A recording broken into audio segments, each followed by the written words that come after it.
गीता को हम पढ़ेंगे, इसके संदेश को जीवन में उतारेंगे। जैसे महाभारत के भीषण युद्ध में जहां पर रक्तपात हो रहा था, तलवारें चल रही थी, लेकिन भगवान कृष्ण ने अर्जुन को जो संदेश दिया उन्होंने अपने अंदर धारण किया और धर्म की जीत हुई, अधर्म का नाश हुआ। तो आपको भी इस गीता को पढ़कर अच्छे मार्ग पे चल के हमारे गुरुजनों का, हमारे माता पिता का सम्मान करना है, राष्ट्र और समाज की सेवा करनी है। ये संकल्प के साथ अपने बैग में इस गीता को रखेंगे, कभी बैग से नहीं निकालेंगे और स्कूल के अलावा जब समय मिलेगा इसको पढ़ेंगे। पढ़ेंगे? बोले श्री कृष्णचंद्र भगवान की। बहुत बहुत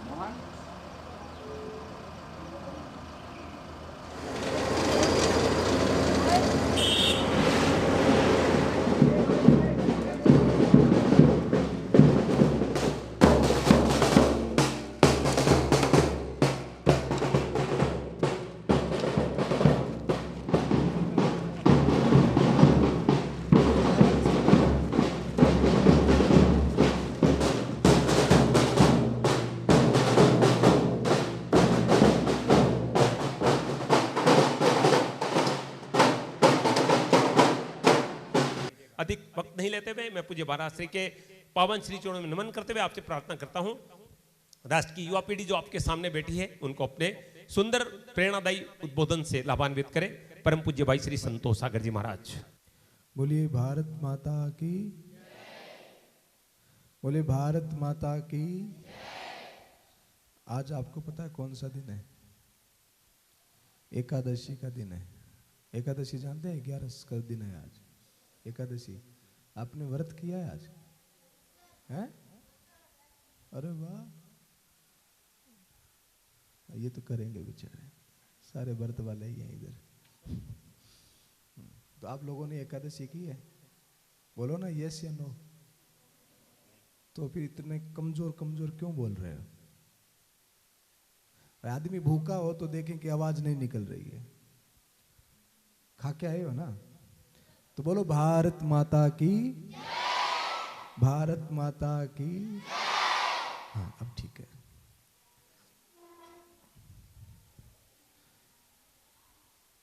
सिग्मा स्कूल विद्यालय परिवार, सभी शिक्षकगण, मंच पर विराजमान सभी प्रबुद्ध जन और मेरे सामने बैठे हुए सभी बालक बालिकाएं, आप सभी लोगों को मेरा प्रणाम। सनातन धर्म यात्रा 2 अप्रैल 2022 से हमने इसको प्रारंभ किया था। लगभग 165 दिन होने को आए हैं और 165 दिन से लगातार हम काम कर रहे हैं और अभी तक लगभग 1.25 लाख के करीबन बच्चों से, युवाओं से मैं मिला हूँ, जिसमें डॉक्टर्स भी हैं, आईआईटी भी हैं, आईआईएम भी है, एलएलबी भी हैं, सीए भी हैं, बीएड भी है, एमबीए भी है और 9th 12th 10th के बच्चे भी हैं।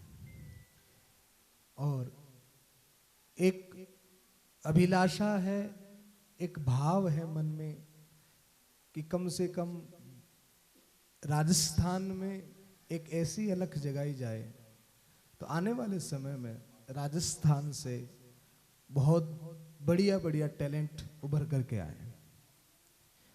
आपकी क्षमताओं के बारे में, आपकी योग्यताओं के बारे में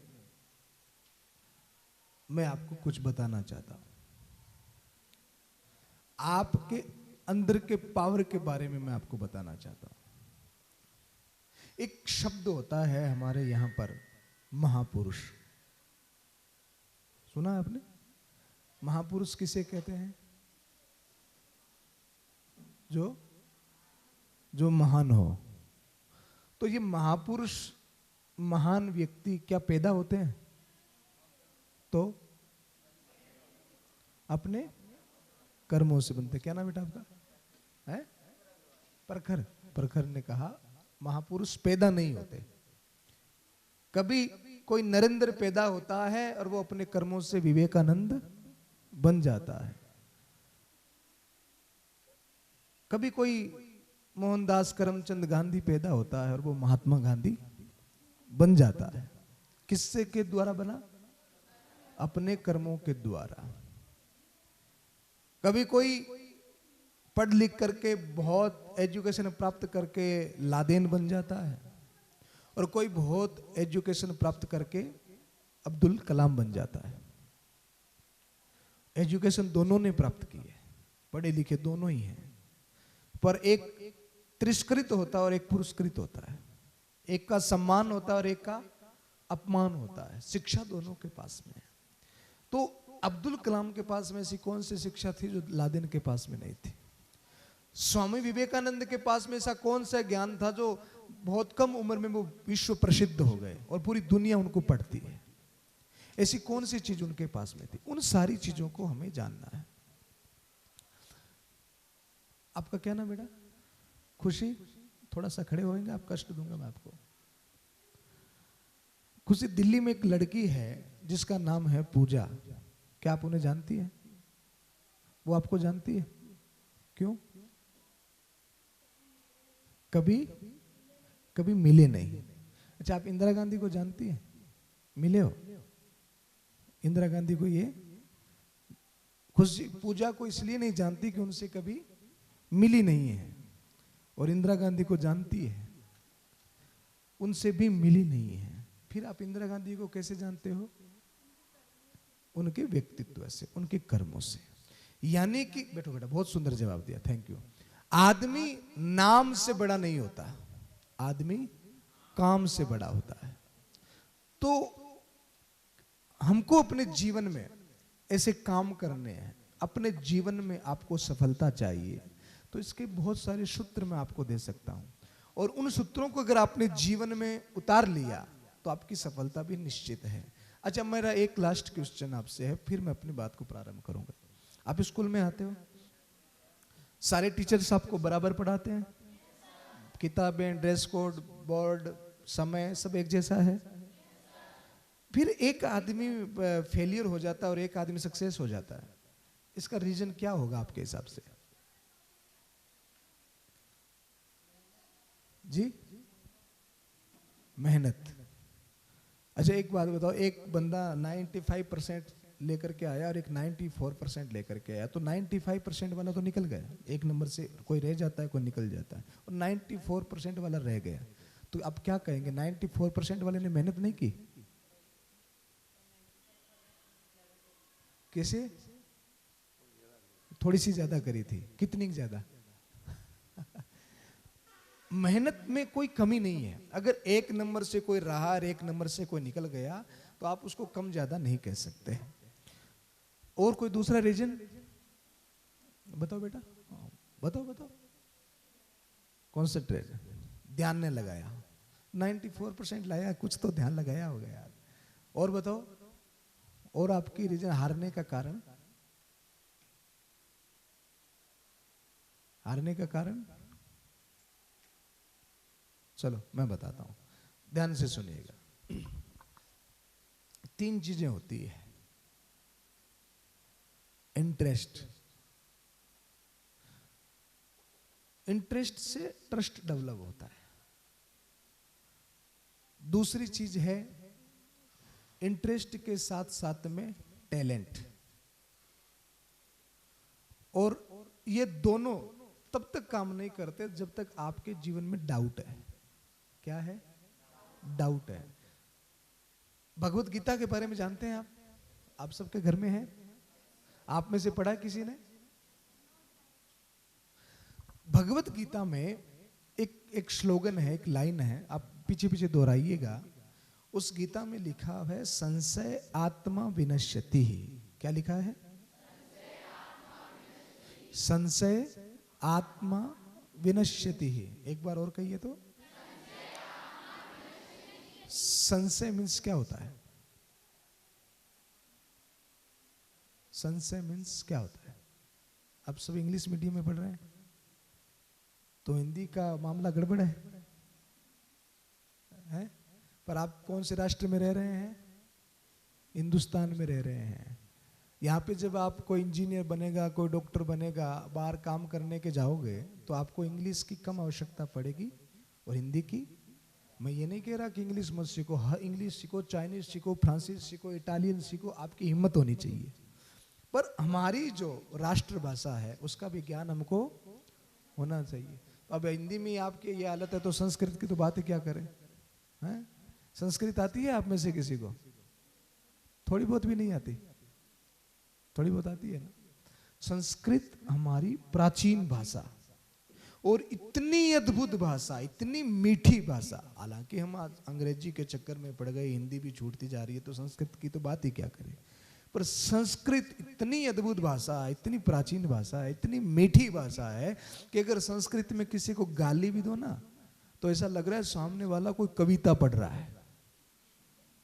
हाँ, आप हिंदी में किसी से कहो कि ओ कुत्ते, सामने वाला नाराज होगा कि नहीं होगा?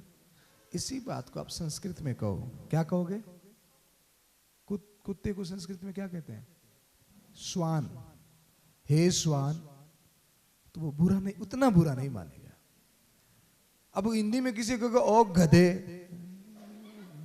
तो वो लात मार के चला जाएगा। अब इसी बात को आप संस्कृत में कहो, हे वैशाख नंदन, क्या कहोगे? इतने में से किसी को मत कहना। हाँ, अब सबको पता है कि ये क्या कह रहा है। तो संस्कृत कितनी मीठी भाषा है। हे वैशाख नंदन, अब उसको लगेगा नहीं कि गाली दे रहा है, उसको लगेगा कि मेरे सम्मान में कोई कविता पढ़ रहा है ना। आपको आइसक्रीम पसंद है तो अब की बार जब आइसक्रीम लेने जाओ ना तो आइसक्रीम वाले से आप संस्कृत में आइसक्रीम को क्या कहते हैं? बोलो, एक होट हिलारी हिम क्रीम। संस्कृत में आइसक्रीम को कहते हैं दुग्ध शर्करा युक्तम हिम गोल गट्टम। क्या कहोगे? दुग्ध शर्करा युक्तम हिम गोल गट्टम। इतना बोलोगे उतने में झालरा पाटम से झालावाड़ आ जाएगा, है ना। और इसी में अगर अपने को मैंगो फ्लेवर लेना हो तो क्या कहोगे? आम्र दुग्ध शर्करा युक्तम हिम गोल गट्टम। उतने में आइसक्रीम पिघल जाएगी। तो संस्कृत बड़ी मीठी भाषा है। तो संशय आत्मा विनश्यति ही। संशय मतलब होता है डाउट। अगर आप जो काम कर रहे हो और अपनी योग्यताओं को लेकर के, अपनी क्षमताओं को लेकर के आपके मन में डाउट है, इसका मतलब है आप अपने आप का नाश कर रहे हैं। तो सबसे पहली जरूरी चीज क्या है? विश्वास, कॉन्फिडेंस कि हाँ मैं ये कर सकता हूं, ये मुश्किल नहीं है, मैं ये कर सकता हूं।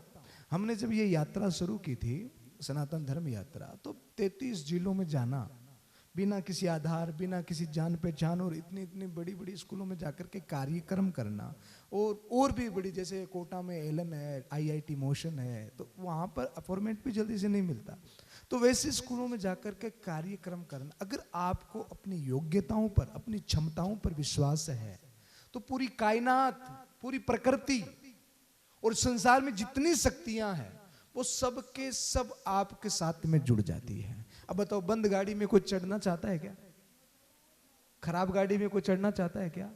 और गाड़ी एकदम चकाचक हो तो हर कोई चढ़ना चाहेगा। इसलिए आपको अपने आप को चकाचक रखना होगा, पावरफुल रखना होगा, तो पूरा जमाना आपके साथ में हो जाएगा। अगर आप ही निराश हो, आज दुखी आदमी के साथ में कोई नहीं बैठना चाहता, पर हंसते हुए के साथ में सब बैठना चाहते हैं, है कि नहीं है? अब आपसे मैं पूछूं कि आपको खिला हुआ गुलाब पसंद है कि मुरझाया हुआ? नो डाउट सबको खिला हुआ गुलाब ही पसंद है, मुरझाए हुए को बाहर फेंक देंगे। तो हम भी जब मुरझा जाते हैं, जब हमारे जीवन में डाउट, निराशा, संशय, संदेह, शंका उत्पन्न हो जाती है, तो लोग हमको भी दूर कर देते हैं। तो हमारे जीवन में अपनी क्षमताओं को लेकर के, अपनी योग्यताओं को लेकर के क्या नहीं होना चाहिए? डाउट नहीं होना चाहिए। मैं कर सकता हूं, मेरे अंदर परमात्मा ने इतनी शक्ति दी है, मुझे उसने स्पेशल बना करके भेजा, मेरे अंदर में ये योग्यता है, ये विश्वास आपको होना चाहिए। सफलता का पहला सूत्र, अपने डाउट को क्लियर करें। मैं कर सकता हूं, असंभव नहीं है संसार में। हमारी डिक्शनरी में असंभव जैसा शब्द नहीं होना चाहिए। इसलिए कृष्ण ने कहा, कर्मण्येवाधिकारस्ते मा फलेषु कदाचन। तू कर्म कर तो सही, अच्छा कर्म करेगा तो मैं बैठा हूं ना, और तू करेगा ही नहीं तो मैं क्या करूंगा, तो तुम्हें करना पड़ेगा। तो तुम अपने लक्ष्य को, अपने गोल को निर्धारित करो, और वो गोल भी कैसा हो, वो बहुत बड़ा हो। छोटा गोल लेकर भी कई बार आदमी स्वयं का अपमान कर देता है। अपनी शक्तियों का, भगवान ने जो तुमको काबिलियत दी है, उस काबिलियत का तुम खुद अपमान कर देते हो छोटा गोल बना करके। हमारे गुरुदेव हमेशा कहा करते थे कि व्यक्ति को आसमान का लक्ष्य रखना चाहिए। किसका? इतना ऊंचा लक्ष्य होगा तो निश्चित है कि पेड़ की जितनी ऊंचाई तो कंफर्म अपने को मिल जाएगी, है कि नहीं है? अगर तुम्हारा लक्ष्य ही पेड़ है तो बोलो, अगर लक्ष्य ही पेड़ है तो जमीन पर रेंगते रहोगे। किसी ने कहा मुझे आईपीएस बनना है, आरएस बनना है, आईएएस बनना है, इतना बड़ा लक्ष्य लेकर के अगर वो निकला हो तो ये छोटी मोटी जो नौकरियां हैं ये तो आपके पीछे पीछे घूमेगी। अगर आपने यही सोचा कि मुझे कलेक्टर बनना है, मुझे ये बनना है, मुझे वो बनना है, तो फिर वहीं रह जाओगे, फिर उससे नीचे ही रहोगे। तो लक्ष्य हमेशा क्या होना चाहिए? बड़ा होना चाहिए। स्वप्न, सपना वो नहीं होता। किसी ने बड़ा सुंदर कहा है, सपना वो नहीं होता जो नींद आने के बाद में आए, स्वप्न वो होता है जो नींद आने ही न दे। इसलिए अपने गोल को निर्धारित करो कि मुझे ये करना है, और जब भी उस गोल को निर्धारित करो, अगर आप उसमें सफल होना चाहते। अब मैं आपसे पूछूं, डॉक्टर कौन कौन बनना चाहता है? 3 4 5 6 7 8 9 10, अरे वाह इतने डॉक्टर। इंजीनियर, अरे वाह बहुत बढ़िया। और टीचर, अच्छा बिजनेसमैन, वाह ये बहुत अच्छी बात है, बहुत बढ़िया। तो आपने एक गोल जो डिसाइड किया है, अब इसके साथ में अपने को दूसरी चीज और ऐड करनी है कि जो काम हम कर रहे हैं, जो सक्सेस हमको चाहिए, उसका जो मोटिव है वो सुंदर होना चाहिए। जैसे एक उदाहरण दो, एक डॉक्टर और एक डाकू, दोनों में बड़ी समानताएं होती है। आप देखेंगे डॉक्टर जब ऑपरेशन करने के लिए आता है तो क्या लेकर के आता है? चाकू लेकर के आता है। और डाकू जब ऑपरेशन करता है तो क्या लाता है? चाकू लाता है। और दोनों का काम क्या है? काटना, चीरना। और मजे की बात तो ये दोनों ही मुंह ढक करके आते हैं, है ना? डाकू भी मुंह ढक करके आ रहा है और डॉक्टर भी मुंह ढक करके आ रहा है, पर दोनों के काम में कितना फर्क है? एक जान बचा, औजार एक जैसा है दोनों के पास में, काम भी एक जैसा कर रहे हैं, लगभग कॉस्ट्यूम भी एक जैसी होती है। वो काले पहनते हैं, ये सफेद पहनते हैं, मुंह ढक करके आते हैं, पर दोनों के काम में कितना अंतर है। एक जान बचाने का काम कर रहा है और एक जान लेने का काम कर रहा है। तो सबसे पहली चीज क्या है? हमारा डाउट क्लियर हो, एक गोल हम निर्धारित करें बड़ा। कई बार हम सोच रहे हैं, सोचो तो सही, मैं तो नहीं कर पाऊंगा, वो तो कर रहा है। ऐसा नहीं होना चाहिए, मैं कर सकता हूं, ये होना चाहिए। गोल निर्धारित करने के बाद हम ये नहीं कि मुझे डॉक्टर बनना है, खूब पैसे कमाऊंगा, बढ़िया बंगला लाऊंगा। एक लड़के से मैंने पूछा, भैया तू क्या बनना चाहता है? बोले सर पैसे वाला। नाम था उसका वरुण। क्या बनना चाहता? बोले पैसे वाला। मैं कितने पैसे वाला? बोले 10 गाड़ी हो, 10 बंगले हो और 20 मोबाइल हो। 10 गाड़ी, 10 बंगले और 20, इतना पैसे वाला बनना चाहता हूं। एक लड़की बैठी थी, मैंने कहा बेटा तू क्या बनना चाहती है? बोले सर वरुण की पत्नी। है ये इतना पैसे वाला होगा तो मुझे और क्या चाहिए? तो अपना गोल जो निर्धारित, वो सुंदर होना चाहिए, वो बढ़िया होना चाहिए। और जब वो बढ़िया होता है, उसका मोटिव अच्छा होता है कि डॉक्टर बनना है, पैसे कमाने के लिए बड़ी गाड़ी, बड़ा बंगला, ऐसे करोगे ना, ये सोच रखोगे तो आप डॉक्टर नहीं बनोगे। अभी मैंने भरतपुर मेडिकल कॉलेज में कार्यक्रम किया, तो 300 डॉक्टरों को मैंने संबोधन किया। तो मैंने उन डॉक्टरों से कहा कि डी फॉर डाकू, डी फॉर डॉक्टर और डी फॉर देवता। तो आप कौन सी लाइन में खड़े हो? आप कौन हो? तो निश्चित सबने कहा कि हम डॉक्टर हैं। पर आपने कोरोना काल में देखा ना, कई डॉक्टर डाकू भी बन गए और कई डॉक्टर देवता भी बन गए। ये आदमी अपनी सोच से बनता है। आपकी सोच और पांव की मोच, गंदी सोच और पांव की मोच आदमी को ज्यादा देर चलने नहीं देती है। इसलिए सोच कैसी होनी चाहिए? अच्छी होनी चाहिए। उसका मोटिव जो है वो अच्छा होना चाहिए। मुझे डॉक्टर केवल धन कमाने के लिए नहीं बनना, मुझे डॉक्टर बनना है मानव सेवा के लिए। इसीलिए हमारे भारतवर्ष में डॉक्टर को भगवान कहा जाता है। तो जो भी तुम बनो, डॉक्टर बनो, इंजीनियर बनो, उद्योगपति बनो, उसके पीछे का हेतु, कारण, मोटिव जो है वो सुंदर होना चाहिए। समझ में आई बात? सबसे पहली चीज क्या है? अपने डाउट को क्लियर करें कि मैं कर सकता हूं। फिर एक गोल निर्धारित करें कि हां मुझे ये प्राप्ति करनी है। फिर आदमी का जीवन में 2 बार जन्म होता है। कितनी बार होता है? एक तो जब वो मां की गर्भ से जन्म लेता है तब, पहला जन्म।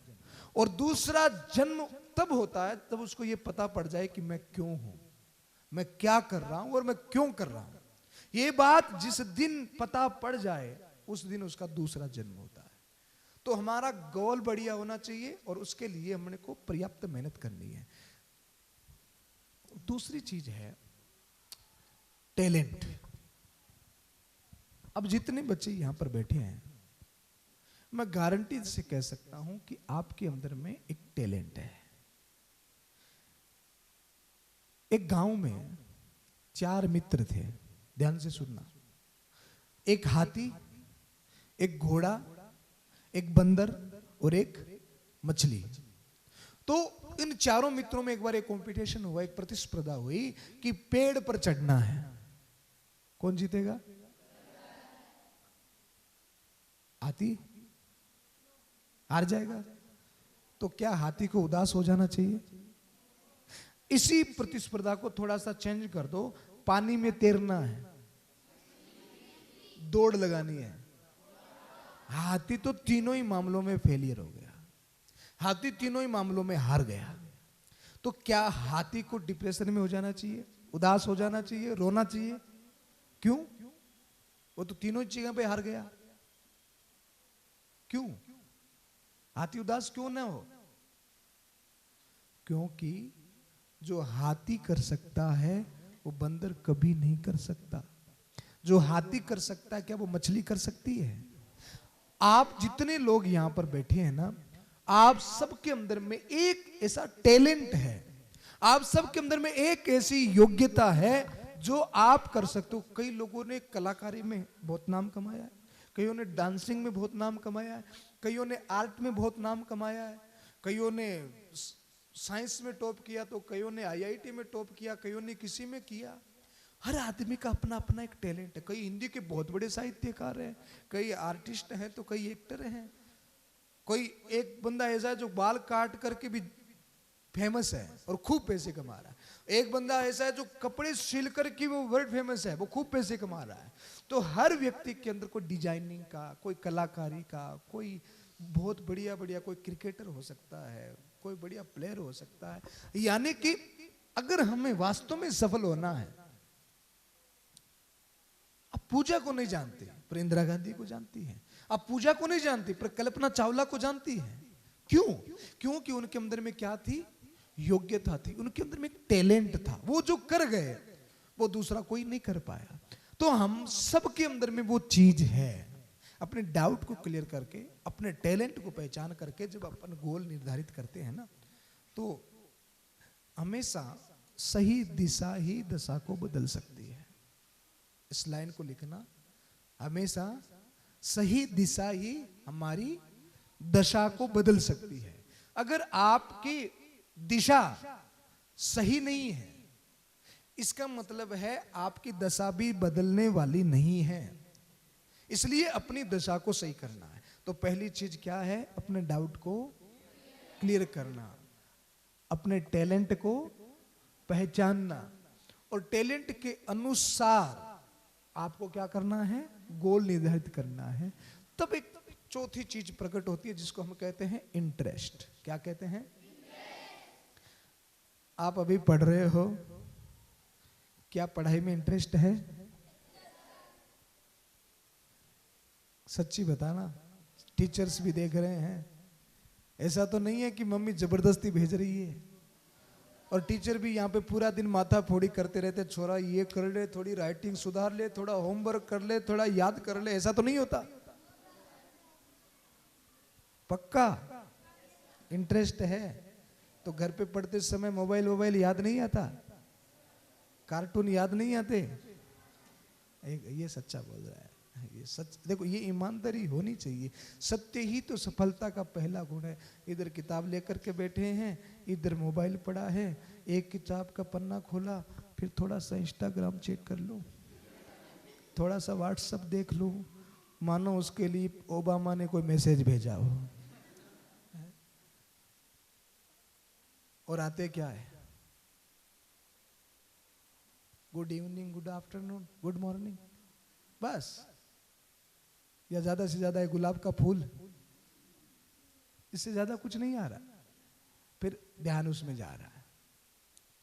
जो लोग मोबाइल में लोगों को देखते हैं ना, वो खुद कभी, जो लोग ज्यादा टीवी देखते हैं, ज्यादा मोबाइल में देखते हैं, वो लोग कभी खुद टीवी पर नहीं आते, वो खुद कभी मोबाइल में नहीं आते।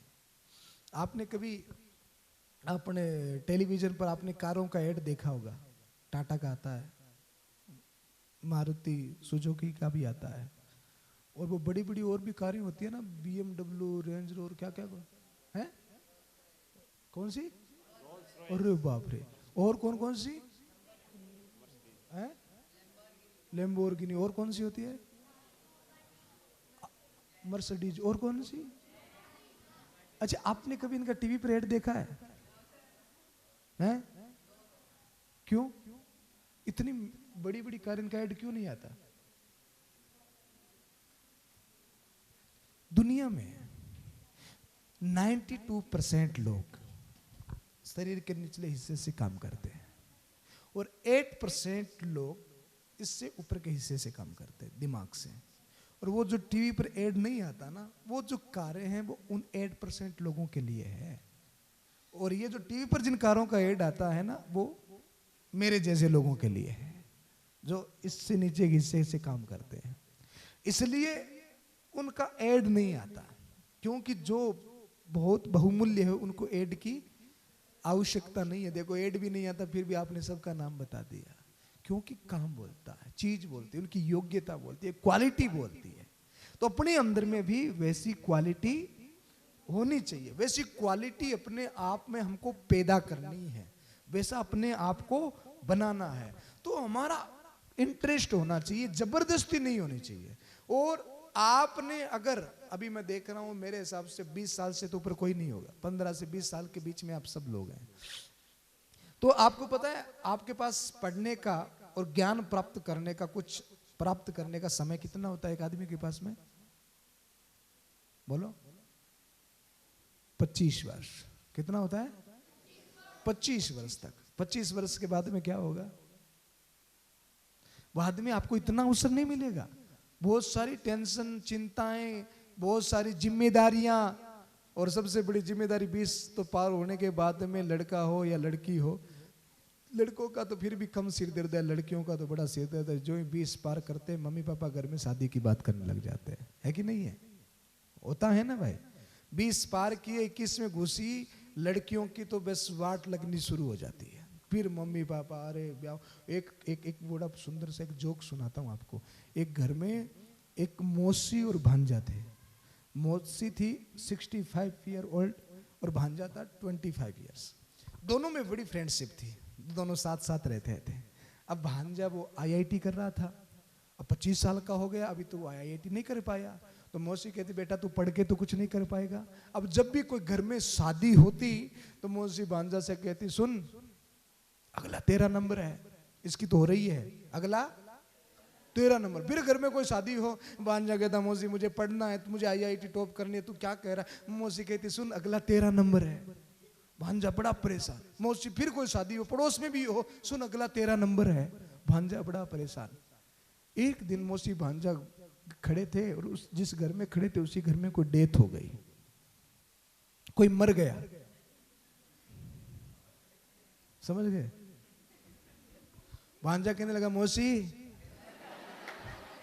अगला 13 नंबर है, मेरा तो आएगा कि नहीं आएगा अगला? 13 नंबर है। तो कब किसका नंबर आ जाए, नंबर आए उससे पहले पहले अपने आप को इतना तैयार कर लो। आज लड़कियां आजकल लड़कों से पढ़ाई में ज्यादा होशियार, लड़कियां सीए कर रही है, एमबीए कर रही है, और लड़के बोले 12वीं में 33% आया। और फिर पापा ने कहा बेटा कपड़े की दुकान में लग जा, ये कर ले, एक काम कर तू दुकान कर ले, फेयर लवली बेच। वो सारा दिन फेयर लवली बेचता, लड़कियों को देखता तो है पर लड़की मिलती नहीं है उसको। अब 33% वाले को कहां मिलेगी? आज लड़कों के माँ बाप घूम रहे हैं पर लड़कियां नहीं मिल रही है। अब वो फिर ज्योतिषियों के पास, पंडित जी के पास जाती है, मेरे लड़के की शादी नहीं हो रही है, सगाई नहीं हो रही है। तो 33% वाले की कहां होगी? लड़कियां ला रही है 93%, 97%, लड़के 34, 5। ये लो, अब वो बताओ उस बुद्धू से विवाह करेगी क्या? इसलिए अपने मम्मी पापा को घूमना नहीं फिरे, फिरना नहीं पड़े, पढ़ लो ताकि आपका हर काम आसान हो जाए। और अपने बौद्धिक बल को इतना तेज करो। और एक बात, आप नर्सरी से लेकर के जब बड़ी क्वालिफिकेशन करेंगे, बड़ी पढ़ाई करेंगे, तो आपको हजारों किताबें पढ़नी पड़ेगी, ठीक है ना? और उससे क्या होगा पता है? हजारों किताबें पढ़ोगे तो क्या होगा? हैं? ज्ञान बल, है ना? अच्छा, एक मुझे याद आ गया, मैं एक क्वेश्चन सब जगह पे करता हूँ, आपसे भी करूँगा, सब जगह करता हूँ, आपसे भी करूँगा, ताकि आपकी इस पावर का मालूम मुझे पड़ जाए कि आप कितने पढ़ रहे हो। पूछूं? पक्का? रेडी? सर का क्या नाम है? सर आपका क्या नाम है? जो फास्ट जवाब देगा ना, तो मैं रविंद्र सर से आपको गिफ्ट भी दिलाऊंगा। देखो मेरे पास तो जेब में कुछ नहीं है, रविंद्र सर की पर्सनैलिटी ठीक लग रही है, अपन इनको ही चुना लगाएंगे, है ना? तो अब रेडी हैं? पक्का? प्रश्न करूं मैं आपसे? मेरा प्रश्न यह है कि अगर 10 लाख का चेक भरना हो तो कितना जीरो लगेगा?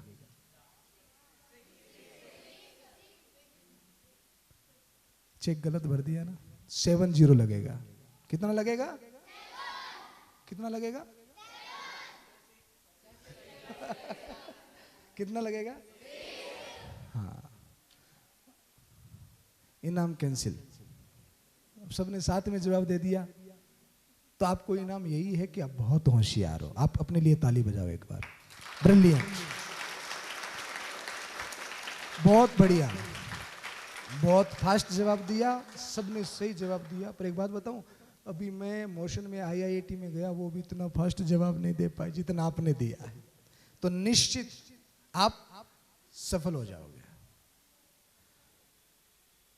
पर केवल इस एजुकेशन से नहीं, केवल पढ़ाई से नहीं, केवल किताबी ज्ञान से नहीं, किताबी ज्ञान के साथ साथ में आपको और भी चीजें चाहिए होगी, तब जाकर के आप अच्छे सफल होंगे। अब हमारे अंकुर सर जिस कुर्सी पर बैठे हैं, कुर्सी के कितनी टांगे हैं? एक टांग निकाल दो तो कुर्सी, और सर भी। आपको अच्छा लगेगा? आप गिरोगे, मुझे भी अच्छा नहीं लगेगा। अगर मुझसे पर्सनली पूछे कोई कि आप सबसे ज्यादा प्यार किससे करते हो, तो मेरा जवाब हमेशा यही रहा है कि मैं सबसे ज्यादा प्यार मेरे भारत के बच्चों से करता हूं। मैं नहीं चाहता कि आप भी अपनी जिंदगी में कभी गिरे, इसलिए आपको भी इन्हीं 4 टांगों की जरूरत है, और ये 4 टांगे आपको प्राप्त करनी है। हो सकता है आपके पास में हो। ये कौन कौन से, सिर्फ आप इतनी बात को समझ लो। सबसे पहली टांग पीछे की, प्रथम टांग लेफ्ट की, ज्ञान बल। क्या है? ज्ञान बल। आपके अंदर में क्या होना चाहिए? ज्ञान होना चाहिए। दूसरी टांग, आप किताबें पढ़ रहे हो तो ज्ञान तो आपको खूब हो रहा है, दुनिया की सारी बातें मालूम है, कब कौन सा नया मोबाइल लॉन्च हो रहा है, कब नई कौन सी गाड़ी लॉन्च हो रही है, किस देश में क्या हो रहा है, ये सब पता है। ज्ञान है, दुनिया का बाहरी ज्ञान बहुत है आपको। दूसरी चीज है, जब आपको ज्ञान अर्जित हो जाएगा ज्ञान आपके पास में आ गया। आप अभी युवा हैं, जवान हैं, तो आपके अंदर में बाहुबल भी है। अच्छा खाओ पियो, व्यायाम करो, तो ताकत भी जरूरी है कि नहीं है? अगर शरीर ठीक नहीं है तो ज्ञान काम आएगा क्या? अगर बीमार है, पेट दुख रहा है, सर दर्द कर रहा है, ज्वर हो रखा है, तो ज्ञान काम आएगा क्या? तो दूसरी चीज क्या है? हमारा शरीर स्वस्थ रहे, ठीक रहे। अभी आपके पास में समय है। अक्सर मैं देखता हूं बच्चे पूरे दिन मोबाइल में वीडियो गेम खेलते रहते हैं। वो बच्चे मेरी बात को एकदम गंभीरता से सुने। अभी शायद आपके समझ में नहीं आ रहा, पर आगे चलकर ये आपके लिए बहुत घातक होने वाला है, बहुत ज्यादा घातक। अगर आप हार्ड परिश्रम नहीं कर रहे हो, कम से कम हम जितने लोग बैठे हो, अभी मैं वर्तमान में मैं रोज 18 घंटे काम करता हूं। कितने घंटे करता हूं? 18 घंटे काम करता हूं। यहां बोल रहा हूं, अभी 4 घंटे जाकर और बोलूंगा, फिर एक जगह पर मेरी शाम को और स्पीच है, और फिर आगे के पीछे की सारी व्यवस्थाएं। 18 घंटे काम करता हूं। अगर आपको ये एनर्जी चाहिए तो आपको कम से कम 1 घंटे इतनी मेहनत करनी पड़ेगी जिससे आपका टी शर्ट गीला हो जाए, पसीने पसीने हो जाए। चाहे तो आप दौड़ लगाओ, चाहे आप कसरत करो, चाहे व्यायाम करो, पर 1 घंटे रोज इतनी मेहनत करो कि आपकी टी शर्ट पसीने से भीग जाए। स्वास्थ्य बढ़िया होगा। तो आप जवान है तो आपके पास में क्या होना चाहिए? बाहुबल। लड़कियों से भी कह रहा हूं, पापा की परी बन करके मत रहना। हाँ, खूब मेहनत करो, खूब बलिष्ठ हो जाओ, खूब ताकत अर्जित करो, तभी तो हम कह पाएंगे ना कि लड़कियां लड़कों से कम नहीं है। तो खूब बलिष्ठ हो, खूब ताकत अर्जित करो। तो पहली चीज क्या है? ज्ञान बल। दूसरी चीज क्या है? बाहुबल। और तीसरी चीज है धन बल। क्या है? आप डॉक्टर बनेंगे, इंजीनियर बनेंगे या व्यापारी बनेंगे तो आपके पास में क्या आएगा? धन आएगा। बेईमानी का नहीं लेना। कौन सा धन लेना? ईमानदारी का, मेहनत का। तो आपके पास में क्या आएगा? धन आएगा। पहली चीज क्या है? बयान बल। दूसरी, तीसरा, और ये चौथा, चौथी टांग कौन सी है? बताओ, कौन बताएगा? 3 टांगे तो होगी, चौथी टांग कौन सी होनी चाहिए आपके हिसाब से? हैं? बताओ बेटा। आदर। वाह, बहुत। आपका क्या नाम बेटा? सत्यनारायण। बहुत बढ़िया। और बताओ कोई दूसरा? बताओ बेटा। वाह, परफेक्ट जवाब। ताली बजाओ इसके लिए। क्या नाम आपका बेटा? जी, आगम। तब तो जवाब देना ही था भैया। हमारे यहाँ पे 2 चीज होती है, आगम निगम, वेद और पुराण। चौथी चीज है आत्मबल। ये हमारे अंदर में होना चाहिए। अगर वो नहीं है तो ये गाड़ी के 4 टायर में से एक पंचर हो जाए तो गाड़ी जैसे आगे नहीं चलती है, वैसे ही अगर आपके अंदर में आत्मबल नहीं है, मनोबल नहीं है, तो आपका बुद्धि बल, आपका ज्ञान बल, आपका बाहुबल और आपका धन बल कोई काम आने वाला नहीं है। वो किसी भी काम का नहीं है। गाड़ी में 3 टायर परफेक्ट हो पर 1 टायर न हो तो वो बेकार हो जाती है। उसी प्रकार आपके जीवन में अगर आत्मबल नहीं है, मनोबल नहीं है, तो आगम। अब आप एक बात और बताओ, फिर ये आत्मबल कहां से आता है बेटा? जी, दिनचर्या तो मेरी बहुत बढ़िया है बेटा, पर आत्मबल नहीं है। मैं सुबह 6 बजे उठता हूं। और व्यक्ति को अपने आप में आत्मबल डेवलप करने के लिए, आत्मविश्वास बढ़ाने के लिए आध्यात्म के साथ में जुड़ना चाहिए। आध्यात्म अंदर काम करता है और किताबी ज्ञान बाहर काम करता है। तो हमारे जीवन में क्या होना चाहिए? स्पिरिचुअलिटी होनी चाहिए, आध्यात्म होना चाहिए। आप हजारों किताबें पढ़ेंगे, बुद्धि बल तो बढ़ जाएगा, पर आपका आत्मबल बढ़ाने के लिए मैं आपको एक किताब सजेस्ट करूंगा। अगर आपको अच्छी लगे और वास्तव में आप अपने जीवन को लेकर के, अपनी सफलता को लेकर के गंभीर हैं, इतनी मैच्योरिटी आपके अंदर में है और वास्तविकता में आप कुछ प्राप्त करना चाहते हैं। अब भारत की जितनी भी टॉप मोस्ट पर्सनैलिटीज हैं, उनके जीवन को आप, उनकी बायोग्राफी को अगर आप पढ़ेंगे तो एक कॉमन बात मिलेगी, एक समानता उनके जीवन में मिलेगी कि उनके जीवन में एक किताब है। ये क्या नाम है इसका? श्रीमद् भागवत, भागवत नहीं भगवत गीता आपके घरों में तो होगी। कोई जानता है इसके बारे में थोड़ा बहुत? कभी पढ़ा है किसी ने? क्यों नहीं पढ़ा भाई? बोले सर किसी ने बताया नहीं। बताया नहीं। इसकी जिस चीज की अपने को इंपॉर्टेंस मालूम न हो तो निश्चित हम उसको नहीं पढ़ते, है ना। वो और आजकल जो दुनिया है ना वो बड़ी बेवकूफी की दुनिया है। कोई अटपटा सा रूप बना रहा है, कोई अटपटी सी बातें कर रहा है, कोई कुछ कर रहा है तो उनके व्यूज बहुत बढ़ रहे हैं। पर जो अच्छी जिंदगी की उपयोगी बातें करता है उसका व्यूज भी नहीं बढ़ता, उसको लोग दिखते भी नहीं। तो निश्चित हमारा ध्यान हमेशा बुरी चीजों की तरफ ही ज्यादा जाता है, अच्छाई की तरफ तो उसको ले जाना पड़ता है।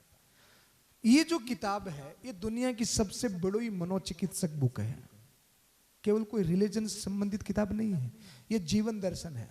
पूरा मैनेजमेंट इसके अंदर है कि आपको कैसे खाना, क्या खाना, कब खाना, कैसे पीना, कैसे बोलना, कैसे चलना। एक टॉप पर्सनैलिटी बनने के लिए जितने गुण एक व्यक्ति के अंदर में होने चाहिए वो सारे गुण इसके अंदर में हैं। टोटल जितने भी मोटिवेशनल स्पीकर को आप सुनते हो वो अगर कोई स्पीच देते हैं तो वो इसमें से ही पढ़ करके देते हैं, इससे ही लेते हैं। ये इतना खजाना इसके अंदर में भरा हुआ है। पर आप इस किताब को खोलकर बैठोगे ना, एक पन्ना यूं खोलोगे ना तो आप बोर हो जाओगे। आप कहोगे यार ये क्या लिखा है, छोड़ो इसको। पर ये वो गीत है। अच्छा, आदमी डिप्रेशन में होता है तो क्या करता है, चिंता में होता है तो क्या करता है? आजकल के लड़के लड़कियां जब चिंता में होते हैं तो क्या करते हैं? गाने सुनते हैं। आज है ब्लू है पानी पानी, है वो भी ऐसे टुच्चे गाने सुनते हैं। अब मुझे पता नहीं इन गानों से कौन सा डिप्रेशन दूर होता है। मैं तो सुन लूं तो खुद डिप्रेशन में आ जाऊं। हाँ, आज से 5000 वर्ष पूर्व जब अर्जुन को डिप्रेशन हुआ, अवसाद हुआ, तो श्री कृष्ण उनके बेस्ट फ्रेंड, और बेस्ट फ्रेंड कौन होता है? जो आपको अच्छी बातें बताता है, जो आपके जीवन में अच्छा करता है। वो कोई कहे ना कि यार चल आज फिल्म देख करके आते हैं, कोई कहे ना आजा आज देख ये यार ये सिगरेट क्या होती है, आज थोड़ा सा पी करके देखते हैं, थोड़ा सा धुआं उड़ाते हैं, वो आपका बेस्ट फ्रेंड नहीं है। कोई भी गलत आदत किसी व्यक्ति के अंदर होती है, कोई भी बुरी आदत, क्या माँ बाप सिखाते हैं? टीचर सिखाते हैं? बुरी आदत आदमी कहां से सीखता है? बोलो। दोस्तों से सीखता है। कभी भी ऐसे दोस्त मत बनाना जो आपको कुछ गलत करने के लिए कहे। अगर ऐसे दोस्त आपके आसपास है तो ये समझो कि आप में भी वो बुराई है। वो चीज आप में है तभी तो आप उनके साथ में पढ़ रहे हो, उनके साथ में रह रहे हो, वो चीज आपको अच्छी लग रही है। इसका मतलब आपका लेवल भी वही है। किसी आदमी का चरित्र जानना हो ना तो उसके दोस्तों से मिला, उसके दोस्तों से पता पड़ जाएगा कि वो कैसा है। इसलिए आपको जरूरी है अच्छे दोस्त बनाना, अच्छे लोगों के बीच में रखना। कृष्ण के जैसा एक दोस्त जीवन में हो जाए ना, कृष्ण के जैसा एक बेस्ट फ्रेंड हमारे जीवन में हो जाए तो जिंदगी का बड़ा सा बड़ा युद्ध आदमी जीत सकता है। कृष्ण के जैसा फ्रेंड बनाना जो अच्छी बात करे। तो कृष्ण ने अर्जुन को ये जो बात कही एक बेस्ट, इसमें अच्छी अच्छी बातें हैं, बहुत बढ़िया बढ़िया बातें हैं। पर आपके लिए बहुत बड़ा चैलेंज है। पर मैं ये भी गारंटी देता हूं कि आपने इस चैलेंज को पार कर लिया। और कैसे भी, आज तो YouTube पर बहुत सारे साधन हैं, और भी बहुत सारे साधन हैं। टीचर से, मम्मी से, पापा से पूछिए। और इस किताब को आपने समझ लिया समय दे करके तो मैं गारंटी देता हूं आपका जीवन पूरी तरीके से बदल जाएगा और बड़ा शानदार हो जाएगा। आपके जीवन में बड़ा कॉन्फिडेंस आ जाएगा, आत्मविश्वास आ जाएगा, आत्मबल आ जाएगा। तो मैं आपको सजेस्ट करूंगा कि आप अपनी हजारों किताबों में इसको भी शामिल करें। अगर ये किताब आज मैं आपको गिफ्ट दूंगा तो लोगे आप? हैं? फिर क्या करोगे? पक्का? और कहां रखोगे इसे? हैं? यही तो गड़बड़ है ना। हाँ, मैंने क्या कहा? हजारों किताबों के साथ में सम्मिलित करना है, मंदिर में नहीं रखना है। इसको आपको अपनी स्कूल बैग में रखना है और इसको रोज पढ़ना है। स्कूल बैग में रखें, नहाकर, बिना नहाए, ट्रेवलिंग में, गार्डन में, छत पर, आंगन में, जहां मन करे, जब मन करे, रात में, दिन में, सुबह में, कभी भी मन करे। शर्त यह है कि इसको पढ़ना है। जो समय आप मोबाइल को दे रहे हो, आजकल के बच्चे मोबाइल पर ध्यान बहुत, और मोबाइल के बाद में लुक्स पर ध्यान बहुत दे रहे हैं, बुक्स पर नहीं है, लुक्स पर ज्यादा ध्यान है। तो हमको किस पे ध्यान देना है? मोबाइल की जगह वो जो समय मोबाइल को दे रहे हो, कई बार ये भी होता है कि कल आप स्कूल में आओ, टीचर्स पूछे बेटा होमवर्क कर लिया, बेटा को मैम मैं तो गीता पढ़ रहा था। ऐसा नहीं करना है हमें। जो समय आप मोबाइल को दे रहे हो वो समय किसको देना है? गीता को। एक श्लोक का जब तक अर्थ समझ में न आए कि ये क्या बात हो रही, तब तक आगे नहीं बढ़ना है। मैं ये भी नहीं कह रहा कि आप इसको याद करो, ये श्लोक याद हो तो बहुत बड़ी बात है। मैं ये भी नहीं कह रहा कि आप इसको याद करो, मैं तो ये कह रहा हूं कि आप इसको समझो, और याद हो श्लोक तो कहना ही क्या, फिर तो सोने में सुहागे वाली बात हो जाएगी। तो आप पढ़ेंगे? प्रॉमिस? तो प्रॉमिस के लिए दोनों हाथ उठाएं। केवल 9th क्लास से ऊपर के बच्चों के लिए ही अवेलेबल है। सब पढ़ेंगे? अपने पढ़ोगे बेटा? वो जो आगे बैठा अब नहीं पढ़ना चाहता? हाँ तू पीछे देख रहा, तेरे को ही कह रहा हूं मैं। 8th का है ये तभी। हाँ नीचे कर लो, बहुत बढ़िया। कई तो हाथ भी, एक आध बच्चा हाथ भी ऊपर नहीं कर रहा है। एक स्कूल में एक टीचर ने कहा जो सबसे ज्यादा आलसी होगा उसको मैं साइकिल गिफ्ट करूंगा। तो एक ने इतना हाथ ऊपर किया, एक कितना हाथ ऊपर किया, एक कोई मेरे जैसा आलसी यूं बैठा था। टीचर ने कहा बेटा तुमको साइकिल नहीं चाहिए? बोले सर साइकिल तो चाहिए पर हाथ ऊपर कौन करे। टीचर ने देखा कि ये सबसे बड़ा आलसी है। तो आपको ये किताब मैं गिफ्ट दे रहा हूं, आप इसको पढ़ेंगे पक्का? और किसी को आपको भी गिफ्ट देना हो तो आप भी उसको गिफ्ट यही दे, भगवत गीता, क्योंकि जीवन को बदल देती है। तो मैं आपसे फिर 2 महीने के बाद में फिर मिलने आऊंगा। आ जाऊं सर आ सकता हूं? 2 महीने के बाद में मैं फिर आपसे मिलने आऊंगा, और उस समय हम किस पे चर्चा करेंगे? इस पे चर्चा करेंगे, है ना? तो फिर आप मेरे से क्वेश्चन करना, मैं आपसे करूंगा, और हमारा संवाद किस पर होगा? भगवत गीता पर।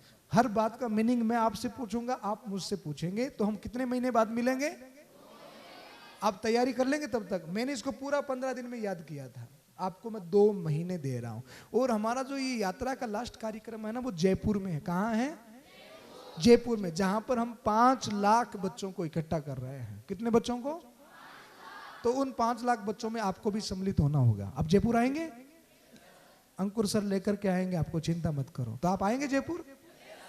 तो उस समय भी जो गीता का बढ़िया सा अध्ययन करके जो जयपुर में हमको सुनाएगा, तो जयपुर में 5 लाख तो बच्चे होंगे, और लाखों बड़े बड़े लोग, पर्सनैलिटीज, भारत के बड़े बड़े साधु सब इकट्ठे होंगे। तो उस समय अगर आप में से कोई इस गीता को याद करके सुनाता है तो उसको निश्चित पूरे राजस्थान में उसका नाम हो जाएगा। तो आप लोग 25 फरवरी से 5 मार्च के बीच में आप जयपुर भी आएंगे, और तब तक आप उसकी पूरी तैयारी करना, ठीक है?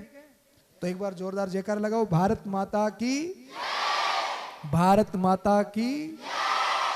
तो पुनः एक बार विद्यालय परिवार का हार्दिक अभिनंदन, धन्यवाद, उन्होंने ये दिव्य अवसर दिया। जय हिंद, जय भारत, नमस्कार। सिग्मा स्कूल ऑफ एक्सीलेंस में जो हमारे निदेशक महोदय रविंद्र जी शर्मा, आप उनको दुपट्टा उठाकर आशीर्वाद प्रदान करें।